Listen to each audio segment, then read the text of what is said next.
Yeah.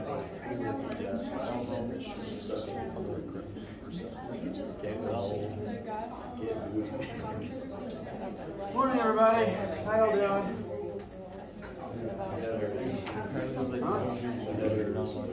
Drink lots of water. Take a nap. Oh no. Drink lots of water. Take a nap. You can nap through this class if you need to. Maybe not recommended, but you know what you need. Look, your responsibility is learning the material. If you need to nap now, learn it later. Yeah. I am a proponent of mental health days. We should take the field trip one day instead of class. I'm sure I can think of some excuse to have a lecture outside. I just don't know of like a place we could go to. What exists sciencey nearby, I don't know. But fall's coming up, so a nice breezy autumn day outside does sound good. Fall's my favorite season, down with summer.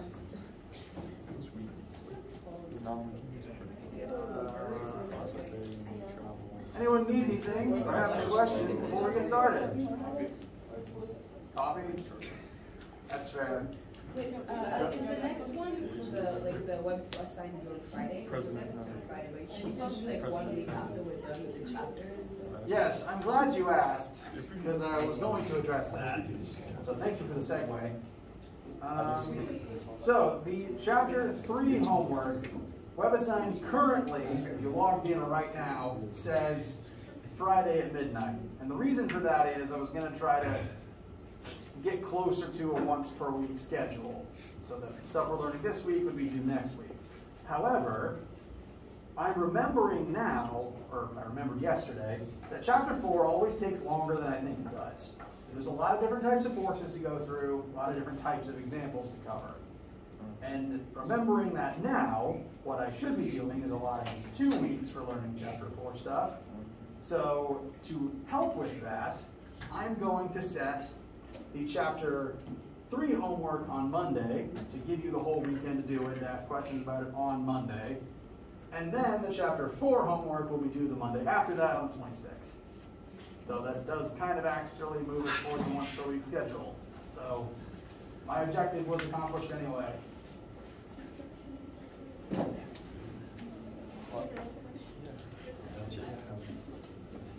WebAssign itself will reflect that change later today. If you're looking at it right now and it still says 1619, it won't by this evening, I promise. If I forget to change it today, let me know because I have a very short attention span.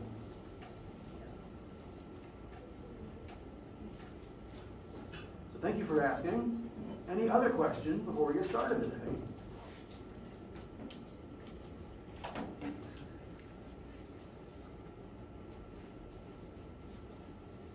All right.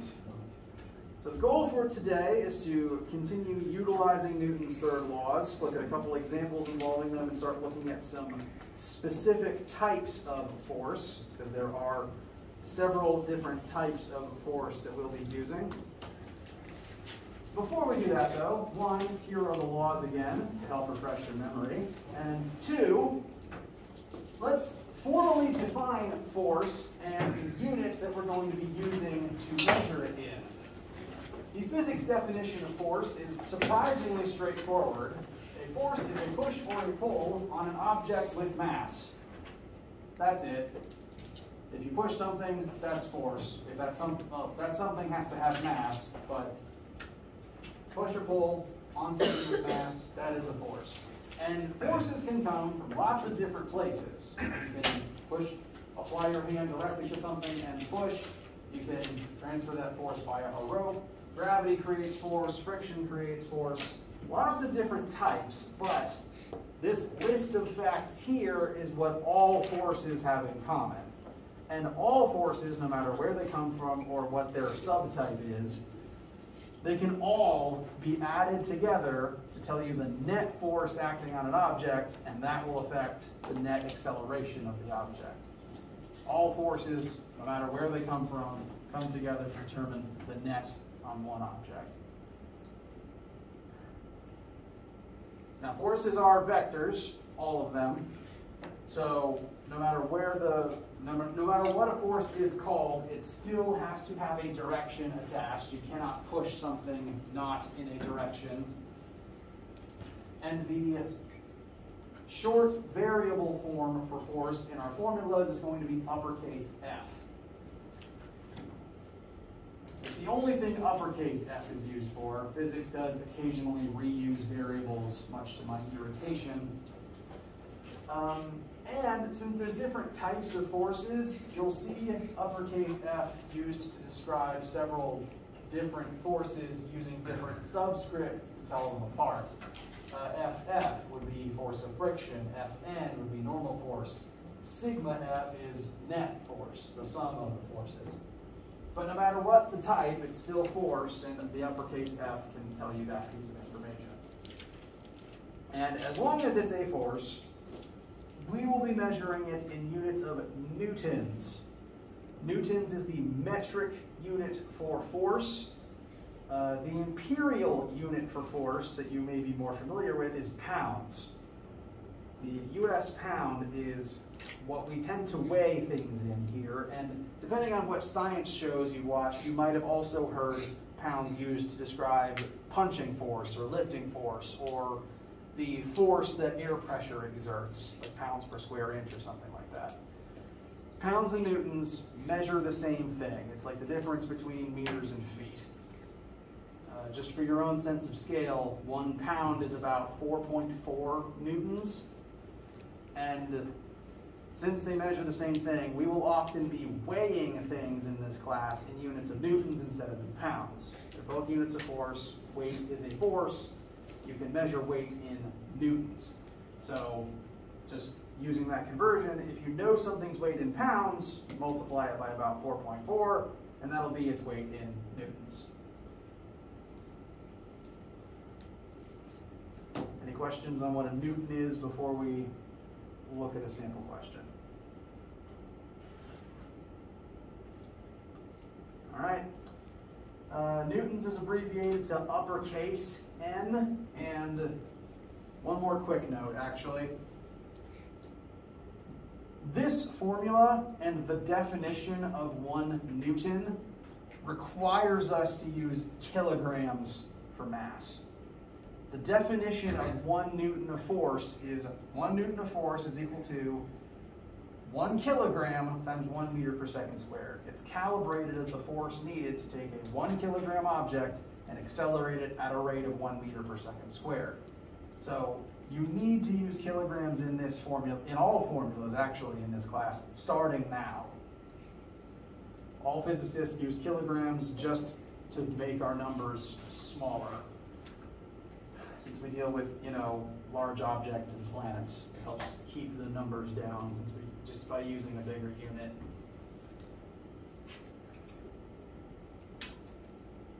So anytime you see grams in this class, you got to auto-convert it to kilograms. Sorry to chemists. I believe chemists use grams primarily.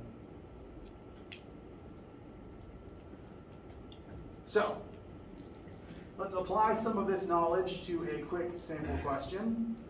I'm envisioning this as a 4-direction tug-of-war match as seen from above. So bird's eye view looking down. We have a 500-gram object being pulled north, south, east, west simultaneously. And we're going to add all those forces together, figure out what the net force is, figure out what the net acceleration is. Now before we even do that, just looking at this drawing and the forces involved, what's your first guess as to what direction the net force and the net acceleration are going to point in? Very good. The biggest force here is the one pointing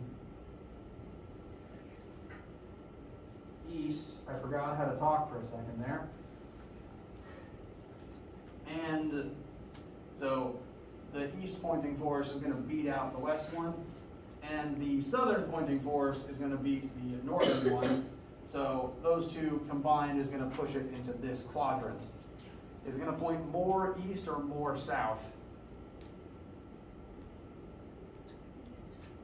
Very good. I saw a few people who did it. So, good assumptions. You are correct. We're now going to prove it mathematically. We have 4 different force vectors here, and since they're vectors, we can add them together. Just have to keep x's with x and y's with y's. So I'm just going to list the 4 vectors in terms of their components. We're going to start east, since that's the beginning point on a unit circle, and rotate counterclockwise from there. 250 in the x. You can write as 250, 0. It has no y component. Rotating along the unit circle from there, we have 100 newtons straight up. Rotate another quarter turn. You have 200 in the x-axis. But note that 200 is pointing away from the 250, so one of them has to be negative. And similarly, the 125 south points opposite the 100 north, so one of those needs to be negative. Those are our 4 forces. They can be added together, x with x, y with y, which should give us 50 newtons in the positive x direction and 25 newtons in the negative y direction. So you could probably call that east-southeast.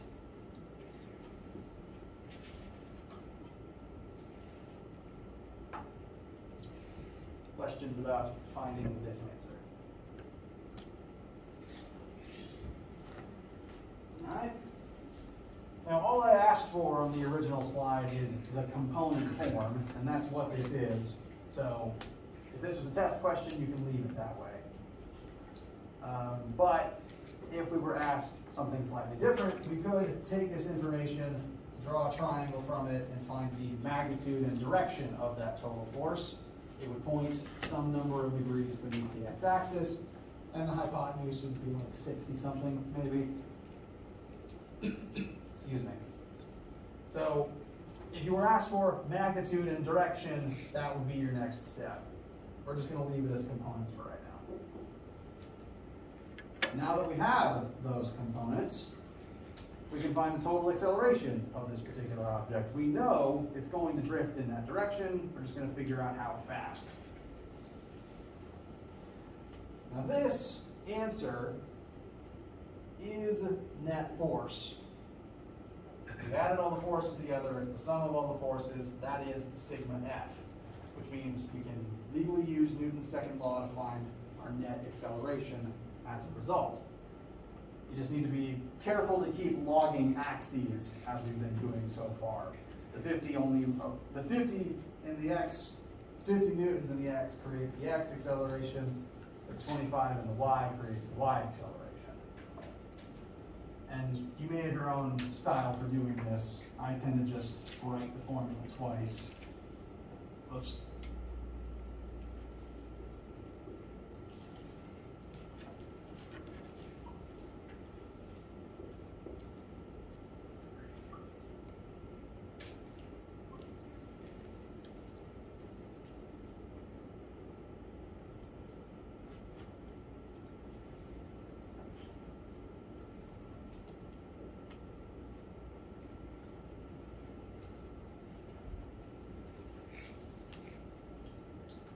So we can find for each, we can solve for the x and y accelerations rather straight, just using Newton's second law. Main trick to note, again, is that that formula wants kilograms instead of grams. That's why I wrote 0.5 instead of 500.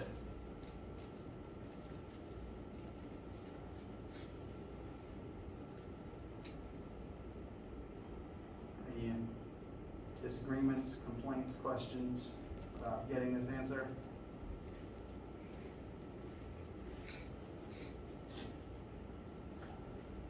All right.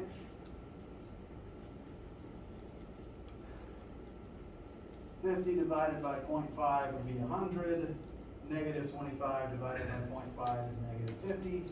So the component form of our final acceleration would be 100 meters per second in the x and negative 50 meters per second squared in the y.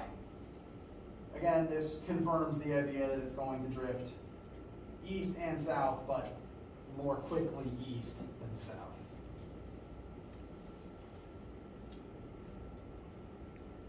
And we could, again, take these components, draw a triangle, and find the magnitude and direction form of that acceleration. The only reason I'm bringing that up, bless you, is to point out the direction of the acceleration is the same as the direction of the force. Notice in their component forms, for both of them, the x is twice as big as the y. That will contribute to the same direction regardless of if you're looking at force or meters per second squared. That's because here in the formula, it's vector equals scalar, I forgot the word, times vector. The acceleration inherits the same direction as the force. So if we did the magnitude and direction forms, these two thetas would be the same. Meaning that if you decided to, or if the question asked you to find magnitude and direction of this force, and that would tell you this force hypotenuse, that force could be plugged into this formula, and the A you'd get would be this A, the hypotenuse of its triangle, pointing in the same direction. So the same logic applies, the same formula works in magnitude and, in component and magnitude and direction form. I'm just guaranteeing you that. How does this feel so far? We will work more examples where we will demonstrate that and practice that together. Just wanted to bring it up now rather than later. Cool or uncool? Please let me know. All right. At this time, we're going to move towards describing different types of forces and then working additional examples showing how they interact, how they add together to create net force. There's going to be lots of different forms of force throughout the entire semester, really. And we're going to start with the one that we've named the most often already, and that being gravity. Gravity is a force. Gravitational force specifically is a force between the two objects with mass. So the Earth has mass, you have mass, therefore there is a gravitational force between the Earth's center of mass and your center of mass. And that's the force that pulls you down towards Earth's core. Now, force of gravity is a synonym to the word weight. Force of gravity is kind of the general term for the gravity between any two objects, because as it happens, all objects with mass create gravitational fields and exert force on each other. We know this because the moon's gravity pulls on the tides on Earth, and the sun's gravity pulls on Earth even from a tremendous distance away. Those forces might not, strictly speaking, be called weight, because on Earth we tend to think of weight as just the force downward. But weight on Earth is still a force of gravity. It's just specifically the force between you and the planet. So for the sake of this class, weight and force of gravity will largely just be synonyms. They will refer to, specifically, force of gravity downwards on an object when it's on planet Earth. What is not a synonym to weight and force of gravity is mass. Mass, grams, kilograms, those are not weights. Those are not forces of gravity. Those are mass. I'm going to kind of shift into a tiny bit of a tirade here because my students always make mistakes like this, and I want to try to cut this particular problem off as early as possible. Mass and weight are not the same thing. And I don't care if you're from the UK, you've been socialized to use kilograms to describe weight, because that's not weight, it's mass. Mass is the amount of matter contained inside of something. And that doesn't change if you take that object off planet. Weight, force of gravity, is a function of, specifically, the gravitational force between that object and planet Earth. That number does change if you take that object off planet. I can have a 1 kilogram block of iron that will weigh 9.8 newtons here on planet Earth, but if I take it to the moon, it will weigh much less. If I take it to the space station, it will weigh functionally nothing. If I take it with me on a shuttle to Mars, it will weigh nothing until I get to Mars, and then it'll weigh half as much as it does on Earth. But at no point did its mass change, as long as it still has the same number of iron atoms in it. Mass and weight are not the same thing. Mass and force and gravity are not the same thing. There will be a test question on test 1 that says, how do you calculate weight?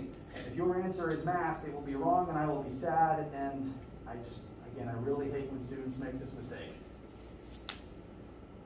The answer to how do you calculate weight is force of gravity equals mass times 9.8. Fg stands for force of gravity. It's again just force, but with a subscript. M is mass in kilograms, and G refers to that constant negative 9.8, which is the acceleration of gravity on its surface. Since gravity is the force that causes its acceleration, we can use that acceleration to figure out what the corresponding force is. This is a specialized version of Newton's second law. This is the general form. This is a specialized form specifically for weight of an object on Earth. So, let's practice. How do you calculate the weight of something?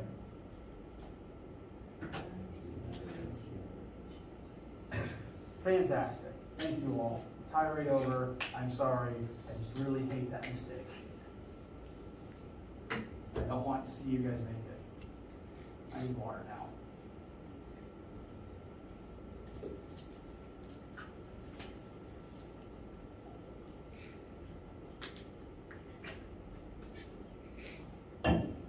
Again, nothing to do with my experience of any of you guys. As far as I know, you guys have never made that mistake.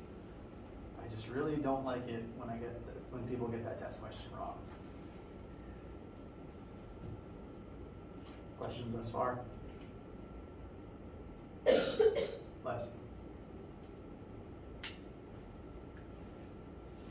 All right. So,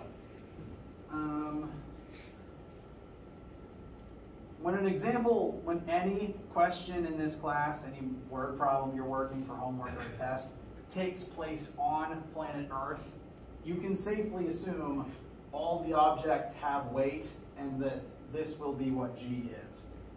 This is a free piece of information you can always assume if a question doesn't specify it takes place not on Earth.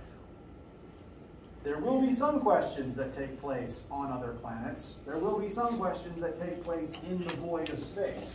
But those questions will always tell you when that happens. If it doesn't specify, if it seems like it's happening just on Earth and it doesn't specify otherwise, it's happening on Earth, you can freely use this formula to find the weight of whatever object is present. It's an extra assumption you can always make, an extra tool in your tool bag.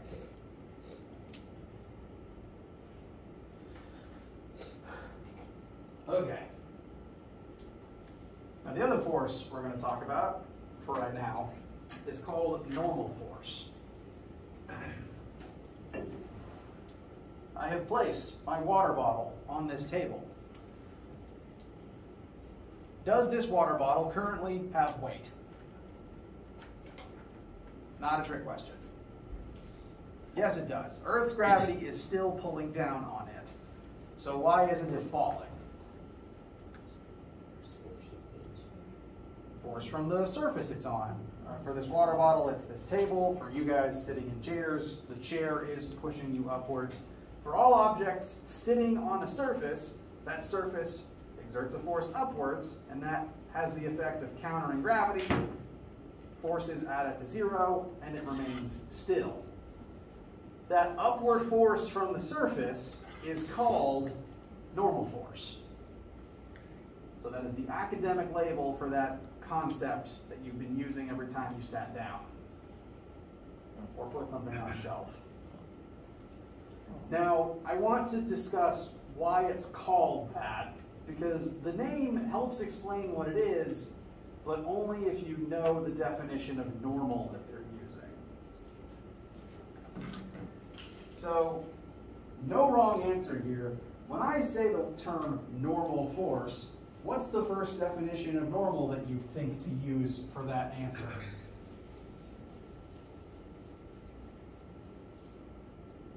Not a trick, just first word that comes into your mind is a synonym for normal. Regular. You think, well, it must be a regular force. Totally rational assumption, because that's what normal means. Unless you're a stick-in-the-mud mathematician, which, tragically, I'm contractually obligated to be. To mathematicians, for reasons I still don't understand,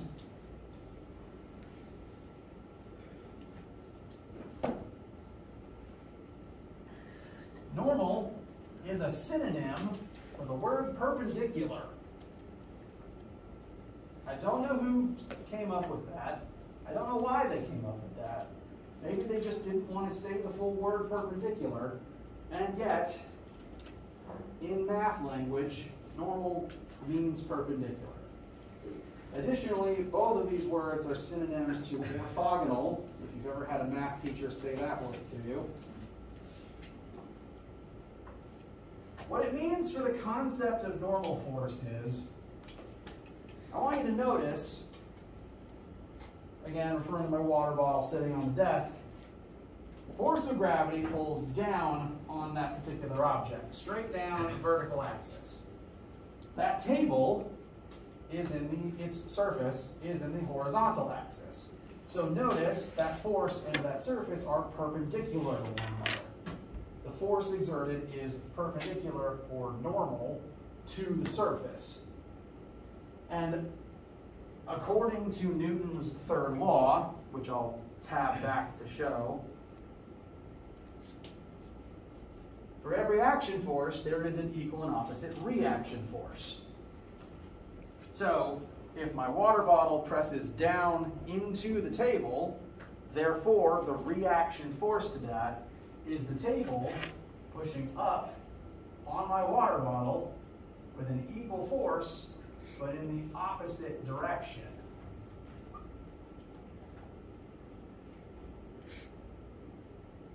And notice again that new force, that normal force, is parallel to the incoming force that started this and perpendicular to the surface that created it. It's called normal force because it's normal, meaning perpendicular to the surface that makes it. Horizontal desk exerts normal force up at a right angle. This is still true if you take this scenario and rotate it by 90 degrees. When I lean on the wall is now vertical, and I'm exerting a force horizontally into it, still perpendicular. And therefore the wall will exert a force perpendicularly back out. So even if you switch horizontal and vertical, the normal force is still perpendicular to whatever surface created it, and that's where the name comes from.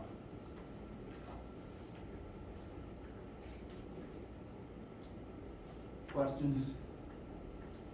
Confusions?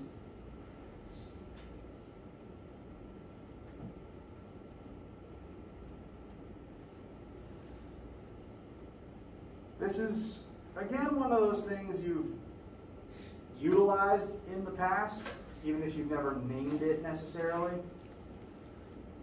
Again, normal force kicks in anytime one force exerts into a surface of another object. It happens when you're sitting, it happens when you're standing, it happens when you set something on a table. The general assumption that it's fairly safe to make is that if something is sitting still on a flat horizontal surface, normal force up will be equal and opposite to gravity down, and that's why the object sits still. That is a safe assumption to make for a stationary object on a flat surface, which we will demonstrate momentarily. One of the fringe cases where what I just said doesn't necessarily apply is if the surface can't handle the forces involved. Say, for instance, you set a heavy box on a table that's really old and about to fall apart. So if you take a 100 Newton box and set it on that table, it's going to exert 100 newtons of force down into the table, and if the table cannot safely exert 100 newtons back, the table will break and the object will accelerate through it. So objects break when they cannot handle the normal force needed to prevent themselves from breaking.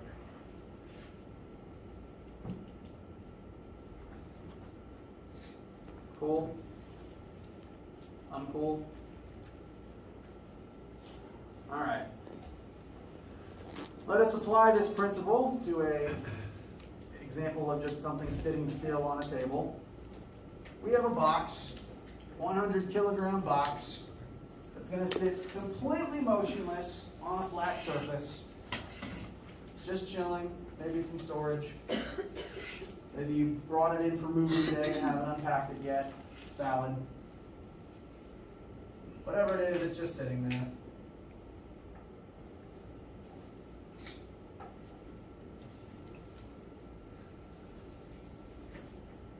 And I'm going to teach you some things that are safe to assume about that object just sitting there.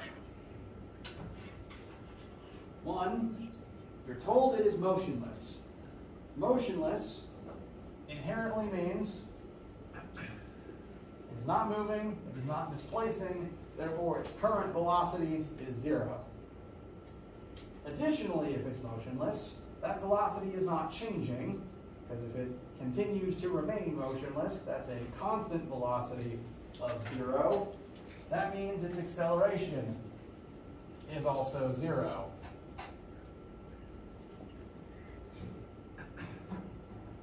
So we can assume those two things safely from the word motionless. Next, for this box to be just sitting here, motionless, on a table, what forces would be present on this object, assuming this example takes place on planet Earth? There's definitely a force of gravity. You cannot escape that as long as you live on this planet.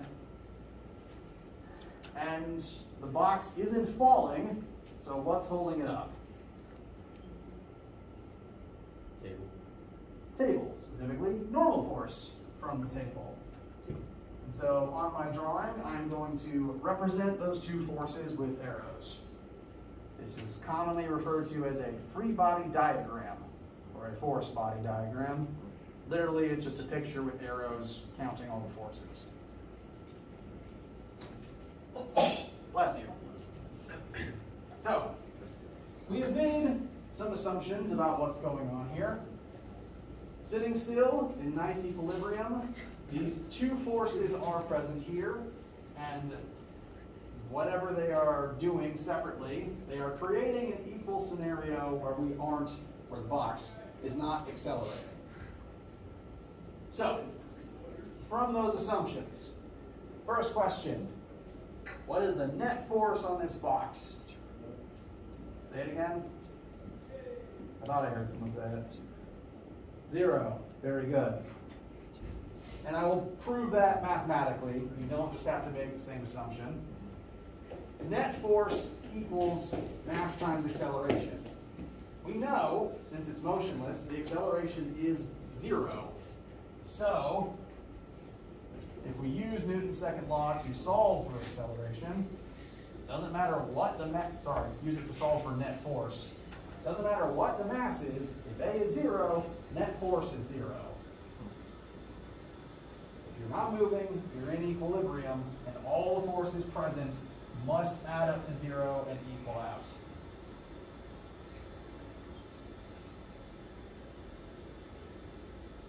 That is, again, a free assumption you can make for all objects that are stationary and remain stationary.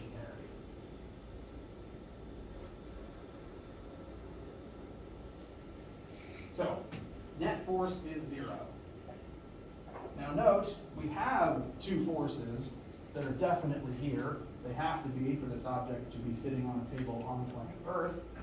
And each of those forces aren't necessarily 0. This just means that they must add up to 0. So, second question, what is the magnitude and direction of the force of gravity currently acting on this box?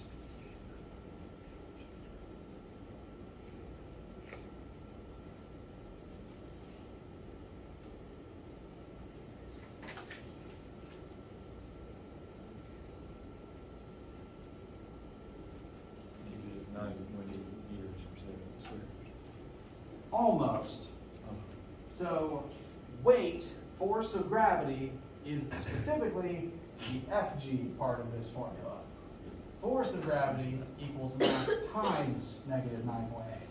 Negative 9.8 refers to the acceleration of gravity. That's the rate things fall at. Force of gravity is the force that causes that acceleration. So to calculate weight, you have to multiply mass by 9.8, and that will give you the answer. Now, specified, formula wants kilograms. It's already in units of kilograms, so that's nice. We don't have to convert anything. For a sense of scale, 100 kilograms is the mass of a lot of human adults. It's about my mass. So this is a very heavy box. And multiply that by negative 9.8, bless you to whoever coughed. And that will give us 980 newtons, again, since gravity downwards. The negative represents down. Sometimes I also overcompensate and put an arrow on my vector answers as well.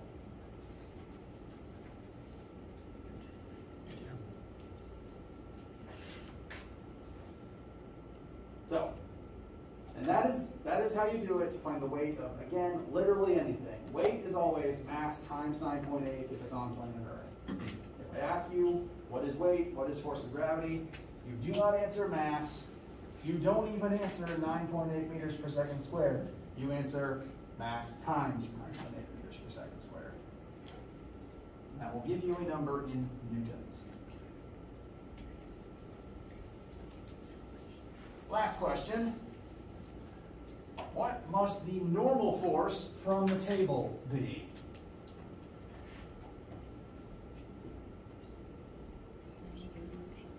Very good. 980 newtons upwards. I will show the math for where that comes from. We know that the net force is equal to 0. And additionally, the definition of net force is it's all the forces added together. There's no formula for it besides take all the forces and add them together. So, net force, we've identified only two forces here, normal force and gravity. They must add up to the net force. Net force is 0, and gravity is negative 980. So the only way this works is if normal force is positive 980 upwards.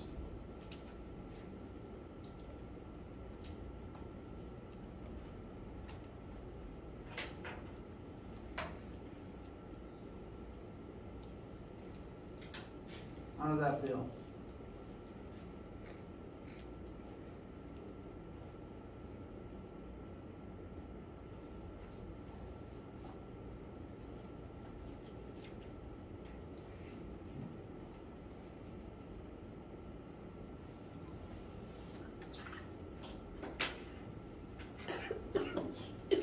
questions about this as a sample? Les.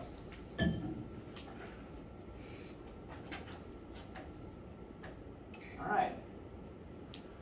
There's only one more thing I want to briefly discuss for today, and the information currently on screen is more of a concept backdrop. I'm just going to hand wave and discuss something. Normal force and gravity, as demonstrated just now, will very commonly be equal and opposite to each other if an object is sitting still on a flat surface. They'll even be equal and opposite to each other if something is only moving side to side on a flat surface, horizontal flat surface. But just because they are equal and opposite does not make them third law pairs. And it doesn't mean that they will always be equal and opposite. I want to address this now while the idea of normal force is still settling into your brain. Let's say you're at the grocery store and they still have those hanging baskets where you put fruit and vegetables in and check what their weight is, right? Okay. Now, I, as a kid, and as an adult, I will admit, still see those things and think, pull down, see what force is. Just physically take hands, pull down on it, see the force gauge increase. I hope I'm not the only person who's done that before. And when you do that, the weight that the scale reads increases, right? Physically pull down on it, you're introducing more force into the system. Is that force that it's reading the weight of the food in the basket? No, it's equal to the weight of the food plus the extra force you're adding into the system. Similarly, you could push up on the basket and reduce the force that it's measuring. You could do the same thing, standing on a bathroom scale and kind of pushing up or down against the edge of a counter. Those scales don't actually read weight because they don't have any magical way of just knowing what the weight of an object is. Those scales read normal force. They read the normal force of the components inside the scale that it has to exert in order to balance out the system. Notice that the scale changes even though technically the weight of what's on it doesn't. In this kind of a concept example, if we take that 100 kilogram box, put another box on top of it, does that change the normal force the table exerts? Yes, but does that change the box's weight? No, box is still the same box. It just has extra weight on top of it, and the table needs to exert more weight to hold both boxes up. This proves that normal force and gravity are not always equal. Additionally, you can have normal force without gravity at all. Like, again, if I'm leaning against the wall, I push into wall pushes out on me. Gravity isn't responsible for either of those things. One is just the force of my arm on the wall, the other is the wall's response. Gravity's not involved in the generation of that normal force. Gravity and normal force are often equal and opposite, but not always. And I'm just bringing this up to teach you that the idea that they can be unequal and unopposite.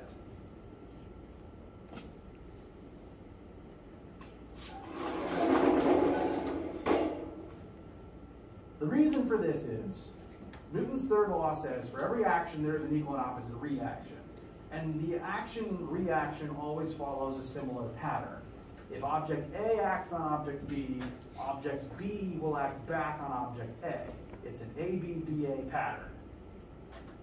If we put my water bottle back on the desk, and if we try to compare gravity down to normal force up, and if we try to put it into that same logic and say, Earth's gravity pulls down on my water bottle, therefore the table pushes up on my water bottle, that doesn't follow the same pattern. Earth would be object A, The water bottle would be object B, but now there's a third object, and that's the table. So if earth on bottle, table on bottle, that would be AB, CB. It doesn't follow the same pattern. If I lean on wall, wall pushes on me, AB, BA. That means that gravity and normal force are never third law pairs. They can be equal and opposite, but they aren't pairs, and they frequently aren't equal and aren't opposite. The opposite force to what the table is doing is just what the water bottle does to the table. Box push on table, table push on box, or bottle push on table, table push on bottle. And the table doesn't care if gravity's doing that or not. The table doesn't care if I'm pushing extra force down on the bottle. It doesn't care what the bottle's weight is. It just cares there's force pushing into surface. I will fight back.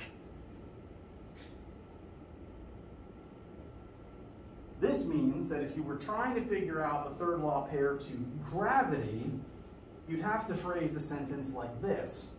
Earth pulls on box, therefore, box pulls on earth. The third law pair to gravity is more gravity. Remember when I said all objects with mass create gravitational fields and pull on other objects with mass?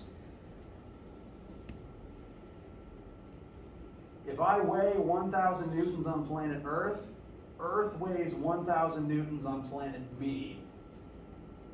Whatever force Earth exerts on me, I exert back on Earth with my own gravitational field. The only difference is my mass is teeny tiny compared to the Earth. So I will accelerate very fast from that force if I'm falling, whereas the Earth won't. You will never see the Earth move because of the force I exert on it, because it has several squintillion times more mass than me. I forget the exact number. And subsequently, there's, billions of other humans on every other inch of the planet, basically negating the force that I exert on it by pulling it in every other direction. Whereas again, human mass, teeny tiny compared to Earth, so we fall fast and go splat. But third law pair to gravity is more gravity. The third law pair to normal force is just this force into the surface that created it. Gravity and normal force are not third law pairs. Tirade over. How do you guys feel?